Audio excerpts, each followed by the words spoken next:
Competitive exam এক্সপেৰিয়েঞ্চৰ আন এটি ভিডিঅ'লৈ পুনৰবাৰ সকলোকে স্বাগতম জনাইছোঁ। DLEDৰ সম্পৰ্কে এখন নটিছ ওলাইছে, তেনেহ'লে আহক নটিছখনত কি আছে আমি চাওঁ। ইয়াত লিখা আছে admission notice pre-entry test 2024 for admission into 2-year diploma in elementary education DLED course for the session 2024-26. Online applications are hereby invited from eligible candidates who are permanent residents of Assam to appear in the pre-entry test PET 2024 for admission into 2-year diploma in elementary education, that means DLED course.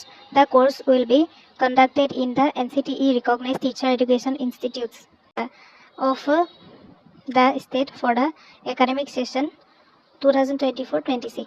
Minimum educational qualification. So here karone minimum educational qualification lagibo. The candidates must have passed higher secondary HS 10+2 from recognized board or council with at least 50% marks in aggregate, excluding marks secured in the optional extra 4 subject. For candidates belonging to the SC, ST, STH category, there will be relaxation of 5% of marks in aggregate, excluding marks secured in the optional extra 4th subject. So আপোনালোকৰ কাৰণে কি হ'ব সে 50% marks লাগিব আৰু যিবিলাক SC, ST, P, ST, H ৰ category হয় তেওঁলোকৰ কাৰণে 5% এটা মাৰ্কস কি থাকিব, তেওঁলোকৰ 5% মাৰ্কস ৰিলেক্সেশন থাকিব। তাৰপিছত H টো দিছে the candidate must not be less than 18 years and not more than 34 years as on 1st July 2024. So যিসকল ক্যান্ডিডেট থাকিব তেওঁলোকৰ 18 বছৰতকৈ কম হ'ব নালাগিব আৰু 34 ইয়াৰ্ছতকৈ বেছি হ'ব নালাগিব 1 July 2024 লৈকে। There will be relaxation by 2 years in upper age limit for candidates belonging to SC, STP, STH category. So ইয়াতো যিসকল ক্যান্ডিডেট এই ক্যাটাগৰী কেইটাৰ হয় তেওঁলোকৰ কাৰণে 2 ইয়াৰৰ ৰিলেক্সেশন থাকিব। তাৰ পিছত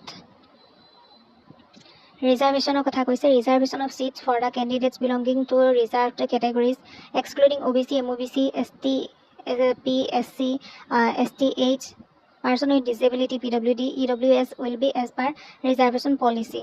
So reservation policy ক্ষেত্ৰত এই candidates এই category কেইটাৰ ক্ষেত্ৰত কি থাকিব, reservation থাকিব। How to apply, কেনেকৈ apply কৰিব? Candidates must submit their application form through online mode through the application form submit কৰিব লাগিব only by visiting the official website. তো এই official website visit কৰি আপোনালোকে online form submit কৰিব পাৰিব। No other mode of application will be entertained. তো আৰু বেলেগ মড নাথাকিব। application fees কিমান দিছে 600 দিছে ইয়াতে। এটো for all categories to be paid online through internet ranking, debit card, credit card, etc. during submission of the application form. তো আপোনালোকে যেতিয়া application form submit কৰিব তেতিয়া আপোনালোকে online mode এই 600 rupees to pay কৰিব লাগিব। admit card, candidates have to download his her admit card from the website. So এই websiteৰ through দি আপোনালোকে admit card to download কৰিব পাৰিব। দেখিছে venue for pre-entry test 2024. The venue for pre-entry test 2024 will be allocated in the district selected by the candidates during submission of online application form, which will be indicated in the admit card of the candidates. Seats will be allotted to the selected candidates in the teacher education institutes of the district in which the candidates choose appear for pre-entry test. তো ইয়াত important ডেটছবোৰ দিয়া হৈছে। এতিয়া আমি important ডেটছবোৰ চাওঁ। এক নম্বৰত আছে opening of online and submission of application. তো অনলাইনৰ ষ্টাৰ্ট হ'ব 22/7/2024 অৰ্থাৎ আজিৰ পৰা, আৰু closing of online submission of applications with Phi payment দিয়াটো ক্লজ হ'ব 11/8/2024 লৈকে। Downloading of admit card download হ'ব ফ্ৰম 1/9/2024 onwards, অৰ্থাৎ 1 ছেপ্টেম্বৰৰ পৰা হ'ব। তাৰপিছত date of pre-entry test 8/9/2024 September 8 তাৰিখে হ'ব। Declaration of the result declare হ'ব 23/9 অৰ্থাৎ 23 তাৰিখে হ'ব ছেপ্টেম্বৰৰ। In the event of any information being found false or incorrect at any stage or not satisfying any of the stipulated eligibility criteria, candidates is liable to be cancelled. For details, please visit the website. So আপোনালোকে ডিটেইলছৰ কাৰণে এই ৱেবছাইটটোত visit কৰিব পাৰে।